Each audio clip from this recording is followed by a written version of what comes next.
ऋग्वेद प्रथम मंडल 10वां सूक्त और 11वां मंत्र। ओम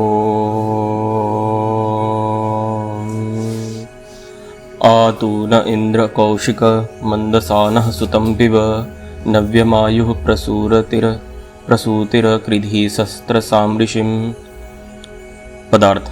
हे कौशिक, सब विद्याओं के उपदेशक और उनके अर्थों के निरंतर प्रकाश करने वाले इंद्र, सर्वानंद स्वरूप परमेश्वर, मंदसानः, आप उत्तम उत्तम स्तुतियों को प्राप्त हुए और सबको यथा योग्य जानते हुए नह, हम लोगों के सुतम, यत्न से उत्पन्न किए हुए सोमादि रसवा प्रिय शब्दों से की हुई स्तुतियों का अच्छी प्रकार पिब, पान कराइए।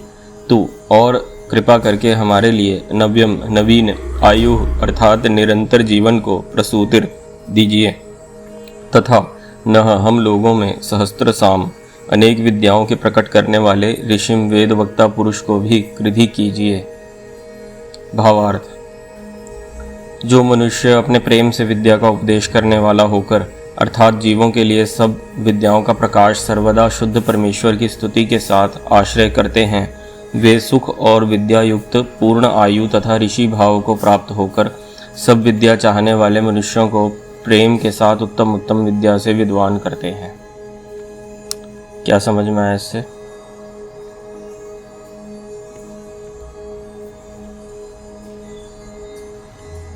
जो विद्यावान ईश्वर की आज्ञा से विद्या को पाकर के ग्रहण करके विद्या को बांटते हैं, हाँ, वो विद्वान कहलाते हैं।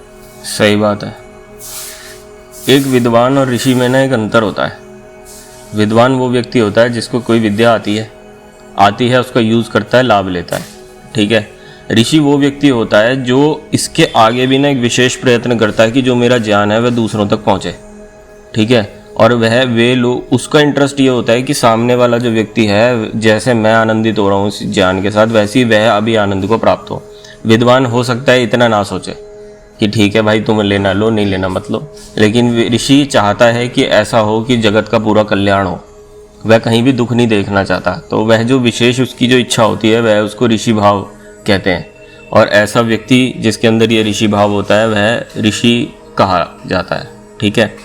तो ईश्वर सब विद्याओं को प्रकाशित करने वाले हैं, ईश्वर सब बुद्धि को देने वाले हैं, सही तरह से किस कार्य को किया जाए उस तरह की सटीक बुद्धि को देने वाले हैं, उस ज्ञान को देने वाले हैं, और उस विशेष ज्ञान का उपयोग करके हम लोग अपने अच्छे कार्य करते हैं और उन अच्छे कार्यों का अच्छा परिणाम मिलता है जिससे हमें सुख प्राप्त होता है, ठीक है। तो इस तरह से वे ईश्वर को के मार्ग पर चलने वाले, वेद के अनुरूप वेद की विद्याओं को दूसरों तक पहुंचाने वाले ऋषि कहे जाते हैं, ठीक है। जैसे एक उदाहरण लेते हैं, आपने महर्षि पतंजलि का नाम सुना है? पतंजलि का नाम सुना ही होगा, प्रोडक्ट्स तो आते ही हैं, ठीक है। तो इसके लिए तो स्वामी रामदेव जी को विशेष धन्यवाद है कि उन्होंने कम से कम लोगों तक पतंजलि ऋषि का नाम तो पहुंचाया ही, ठीक। तो महर्षि पतंजलि ने योग दर्शन की रचना की थी, ठीक, कि व्यक्ति कैसे मुक्ति को प्राप्त कर सके। तो उन्होंने एक शास्त्र लिखा जिसमें उन्होंने ना वो पॉइंट्स बनाए कि ऐसे ऐसे करके करना चाहिए। तो देखो, ईश्वर की विद्या है, ईश्वर चाहते हैं कि व्यक्ति सुख को प्राप्त हो, मुक्ति को प्राप्त हो, तो उन्होंने उस विद्या को अपने तक सीमित न रख के दुनिया को दिया। तो ऐसे लोग ऋषि कहे जाते हैं, ठीक है। जो विद्याओं का प्रचार करते हैं, दूसरों तक पहुंचाते हैं, उनके जीवन में कुछ बदलाव लेकर आते हैं, उनको ऋषि कहते हैं, ठीक है।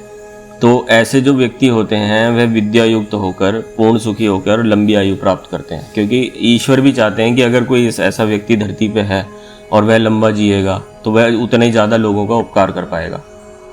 अगर वह कम समय में ही मर जाएगा रोग युक्त होकर तो वो चीज़ें पूरी नहीं होंगी। आपको अगर अच्छा जीवन, सुदृढ़ जीवन ईश्वर देना चाहते हैं तो आपकी योग्यता तो होनी चाहिए, क्यों दें भाई? अब तुम बोझ हो, सबको सता रहे हो, परेशान कर रहे हो, तो तुम्हारी आयु लंबी क्यों होगी? क्यों देंगे तुम्हें लंबी आयु? ताकि दूसरों को परेशान करते रहो। तो दूसरों को जो सुख पहुंचाएगा उसको ही ईश्वर लंबी आयु का वरदान देंगे, सिंपल सा है, ठीक है। कोई प्रश्न? ओ